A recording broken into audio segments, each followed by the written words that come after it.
You think you have the strength to protect the weak? Then prove to me these are more than empty words.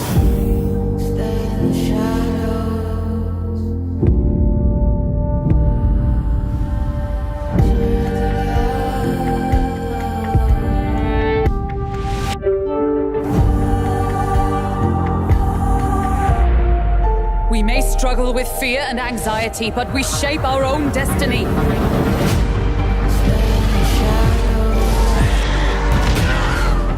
With our own hands.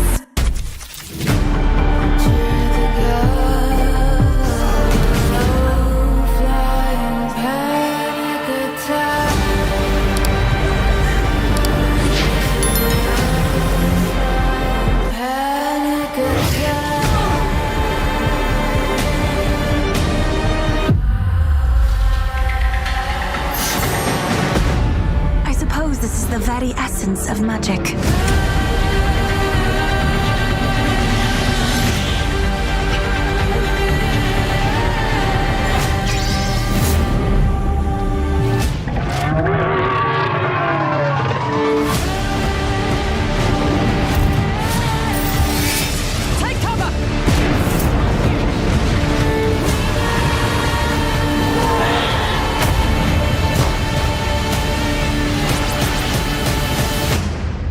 Attack in any number!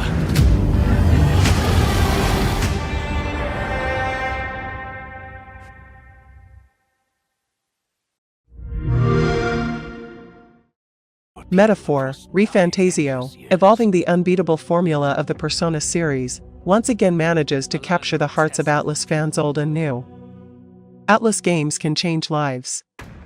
The formula that was born 40 years ago with Shin Megami Tensei and matured with Persona has now come of age with Metaphor. After years of directing and producing the Persona series, Atlus veteran Katsura Hoshino returns to the stage with Studio Zero to challenge himself in the realm of classic fantasy. From confronting one's true self, identity crisis, and social role-playing, Persona, to commitment, anxiety, and moral dilemmas, Hoshino has proven to be a master at cultivating socio-psychological ideas, and stepping into a new world can open up even bigger doors for him and his team. Metaphor, ReFantazio also shares the familiar Persona DNA, particularly Persona 5 in gameplay, and Persona 4 in narrative. As someone who returns to these games annually, Metaphor stands on its own in terms of storytelling, and has many independent things to say that Hoshino might not have been able to say in the context of high school. However, he and the writers of Atlus have never been strangers to philosophical themes and political ideologies, and as they progress through each part of Persona, they have turned a page on the spirit of the times, especially contemporary Japan and the different layers of modern society. In Metaphor, ReFantazio, it is no longer about a danger lurking in the shadows, but about a world that has recently lost its ruler and where evil monsters called humans roam the kingdom. On the other hand, the protagonist of the story carries a forbidden book that speaks of a modern, but idealistic world. The protagonist's official name is Will, which means will. He has a mission to find the king's murderer in this political mess, and eliminate other claimants to the throne so that the true prince can sit on the throne. Now, if we put aside these metaphors and wordplay, we are faced with an adventure that seems familiar but from a broader perspective, distinct from the past. Metaphor is a song faithful to the fantasy JRPGs of the 90s, from Final Fantasy IV and Suikoden to Chrono Trigger and The Legend of Dragon, with the unique writing and sound of Studio Zero. And the best starting point for this song is nothing other than the structure of the world and the atmosphere of the game. The United Kingdom of Uchronia encompasses a variety of races and clans, and as expected, some of these races have been isolated, some have risen to great power, and some have gone to the brink of extinction, leaving the few survivors as ominous legends in the eyes of the people.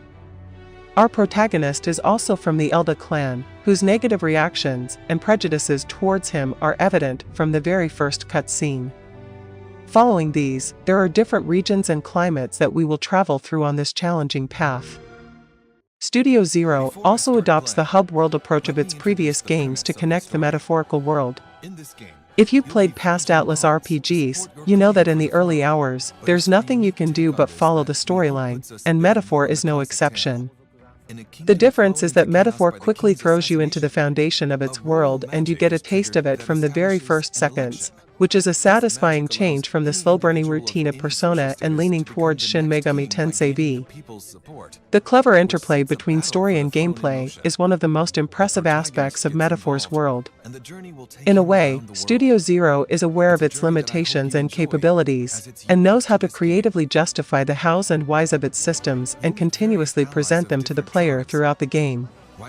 For example, moving from one point on the map to another requires the passage of time, and along the way you can read books, train with companions, cook, plant plants, and tinker with the Gauntlet Runner, which is your vehicle, until you finally reach your destination. As time passes, it doesn't make sense to waste a few precious days returning to previous cities.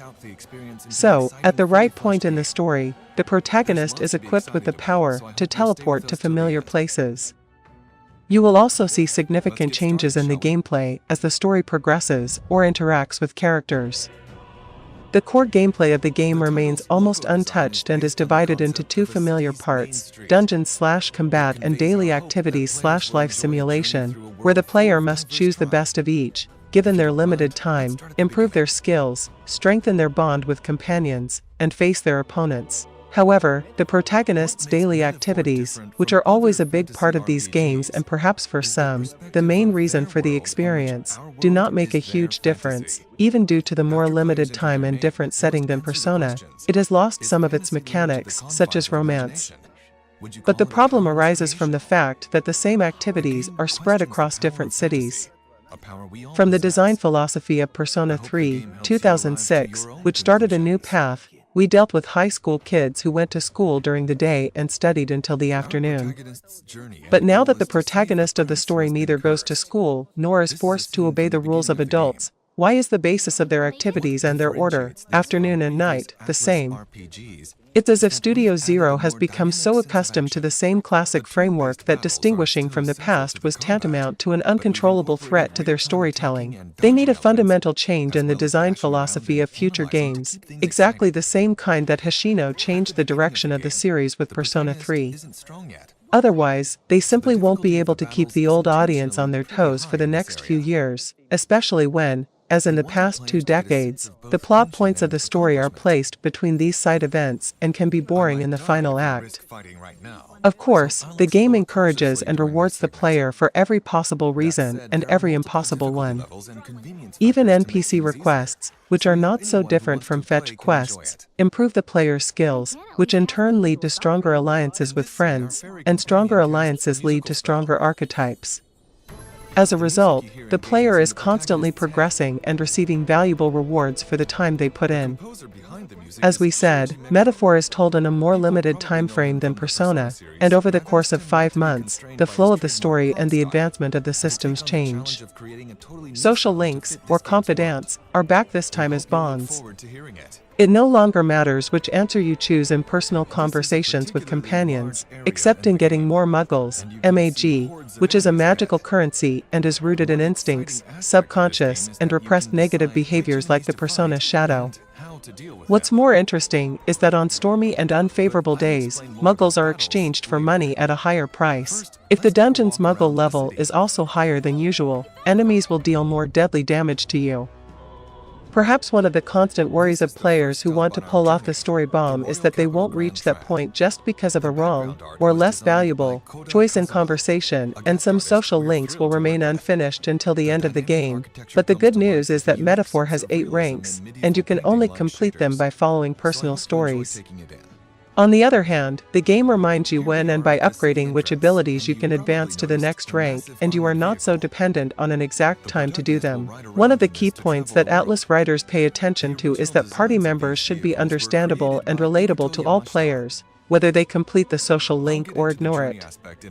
The Metaphor also cleverly brings these storylines together, no matter how much time you've spent alone with your friends, and really stirs up your emotions. A common theme of the metaphorical social links is generational judgment and the burden of carrying the burden of the mistakes of the past, escaping the past and ultimately confronting them.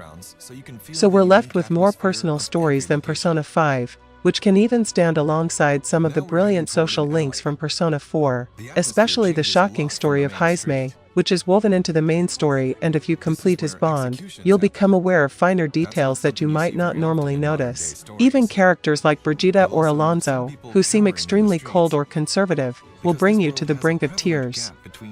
Plus, it's a pleasure to interact with all the main characters, and there's never a moment where you want to turn your head away from the page and ignore them, which is a testament to Atlus' engaging writing. But these engaging characters are not limited to the protagonist's companions, and the antagonists appear one after another and in incredible situations. Their flagship is Count Louis, who reminds us of both Griffith from the Berserk manga and Sephiroth from the Final Fantasy VII game, and perhaps that is enough to know what a charismatic, cunning, and multi-layered villain you are facing, whose next move you can almost never predict. Louis's active presence throughout the story acts has made him one of the most prominent antagonists of the last few years and Atlus games. His political ideology and motivations go beyond a simple imitation of the above examples and take over the show in every set piece he is placed in. Despite his rich presence, he remains an intriguing mystery until the very last second, and Yuichi Nakamura seems born to voice him. One of the noticeable differences between the metaphor protagonist and the regular Persona protagonists is that they have more dialogue during the story. In Persona, the protagonist's conversations were reserved for special situations such as battles, the beginning and end of a specific action, or opening a menu. Now that we are dealing with a hypertext narrative, the protagonist has received a voice actor present on the scene, and it is none other than Natsuki Haney, whose voice you know from Nier, Automata, 9S, or the big anime. This seemingly simple change in the protagonist has made the player's connection to the game world extremely important when it comes to the story's revelations, leaving a more lasting impression. The rest of the characters also have first-class voice actors who will be etched in your mind after a few hours, and you can even hear their voices when you see their images. One of the noticeable differences between the metaphor protagonist and the regular Persona protagonists is that they have more dialogue during the story. In Persona, the protagonist's conversations were reserved for special situations such as battles, the beginning and end of a specific action, or opening a menu. Now that we are dealing with a hypertext narrative, the protagonist has received a voice actor present on the scene, and it is none other than Natsuki Haney, whose voice you know from Nier, Automata, 9S, or the big anime. This seemingly simple change in the protagonist has made the player's connection to the game world extremely important when it comes to the story's revelations, leaving a more lasting impression. The rest of the characters also have first-class voice actors who will be etched in your mind after a few hours, and you can even hear their voices when you see their images. As we mentioned, another aspect of the metaphoric gameplay is combat and dungeons. Until Persona 5, Atlus used procedural generation technology, which only differed in the initial appearance of the dungeons, but the skeleton of all of them was almost the same and artificial. Fortunately, from Persona 5, they decided to manually design dungeons with specific save points, various camera angles, platforming, and even stealth. Of course, Persona 5's platforming and stealth were more attractive than anything else due to the style of movements, and not any special precision or effort. In short, we are talking about a work where entering turn-based combat, stealth, and jumping or sliding were done by pressing a button. But this time the studio has moved away from such design patterns a bit, and these changes are also evident in the combat process. Before we get into the combat, it's worth noting that several linear scenarios where you have to run towards or away from the camera, and sometimes jump, have replaced the usual cutscenes, and since the protagonist's control when running or swordsmanship is not as precise as it should be, it will sometimes get you into trouble, which would have been better if it had been replaced with an anime cutscene from the start rather than ruining the gameplay. But Metaphor's combat system is a significant and clever upgrade from the turn-based combat of Persona 5 and its spin-off Persona 5 Strikers. In other words, in Metaphor we are faced with a combination of real-time and turn-based combat that not only increases the player's freedom of action, but also creates interesting situations in risk and reward. If you are higher level than the enemies, you will knock them down like water. If you are at the same level, you will stun them and within a few seconds you have time to enter real, turn-based, combat by pressing a button. If you are lower level, it is better to avoid them or enter turn-based combat from the moment the key is displayed. In the early hours, using the mage archetype is probably the best choice to get rid of enemies and get MP, because the first dungeon will be long enough that you will suffer from a lack of magic points. The main dungeons of the game have distinctive designs, but it seems that Atlas preferred quantity over quality in some of them, and the Dragon Island dungeon is unpleasantly slow and may lose many players at this point, especially when you realize that unlike the long first dungeon with its many save points, it only benefits from one save point at the end of the dungeon. Of course, the game is very generous with the save system, and an automatic save occurs after each event. So far, we've had a glimpse of the game's archetypes, which are similar to Persona, except that all of the protagonist's companions can access the archetypes of others, regardless of their own archetype, except for one royal archetype that is exclusive to each. All of this is provided that the player pays a certain MAG to unlock each archetype, and the same goes for any additional skills. As the story progresses, new companions are equipped with abilities like summons that will change the tone of the battles. Of course, every 10 hours the game introduces a new system that you may not even touch until the end of the game, but at least it gives you the peace of mind that there is a new card to turn over. The star of these systems is the synthesis ability, which combines the powers of different archetypes to unleash a powerful force that is a morph of Persona's all-out attack and something in the vein of FF7 Rebirth synergy. So far, we've had a glimpse of the game's archetypes, which are similar to Persona, except that all of the protagonist's companions can access the archetypes of others, regardless of their own archetype, except for one royal archetype that is exclusive to each. All of this is provided that the player pays a certain MAG to unlock each archetype, and the same goes for any additional skills. As the story progresses, new companions are equipped with abilities like summons that will change the tone of the battles. Of course, every 10 hours the game introduces a new system that you may not even touch until the end of the game, but at least it gives you the peace of mind that there is a new card to turn over. The star of these systems is the synthesis ability, which combines the powers of different archetypes to unleash a powerful force that is a morph of Persona's all-out attack and something in the vein of FF7 Rebirth synergy. Sub-dungeons are usually narrower than the main ones, and the slow-running controls sometimes lead to nasty ambushes from enemies as you try to squeeze through a gap in a wall or narrow room. It goes without saying that when moving around in cities, this slow-running control can get the protagonist stuck in invisible walls, throwing you back to PS3 games where the absence of an obstacle doesn't necessarily mean the absence of an invisible wall. Of course, we're talking about the same upgraded engine as Persona 5, 2016, which itself dates back to the 7th generation and is showing its age technically. However, Atlas's specialty is to make these technical shortcomings seem insignificant with its unparalleled art design and direction, from environments and characters to user interfaces and menus, and, most importantly, to immerse the player in its world. The truth is that technical flaws are not always hidden from view, and the most obvious of these in Metaphor is the instability of anti-aliasing and scaling in various locations, which is nothing new for Atlas games on PC, and Persona 4 Golden or 5 Royale also struggled with this issue to some extent. It is true that this problem is not present throughout the game, but at the same time it can be distracting for some and reduce the coherence of the experience. Apart from this, Metaphor is well optimized, and during the 70 to 80 hours of gameplay, it is free of any crashes or bugs, and it can even be said that mid-range systems can easily run the game. In the end, Metaphor, ReFantazio is a memorable adventure through a world that is always fighting to achieve its ideals. Perhaps this utopia will never come true, but what is the better choice?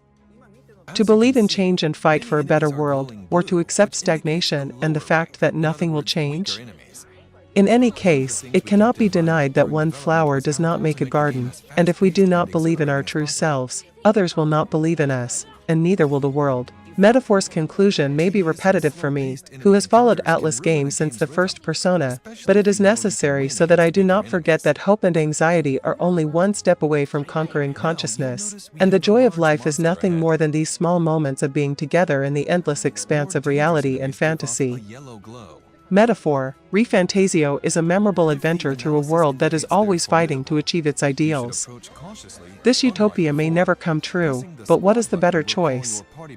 To believe in change and fight for a better world, or to accept stagnation and the fact that nothing will change?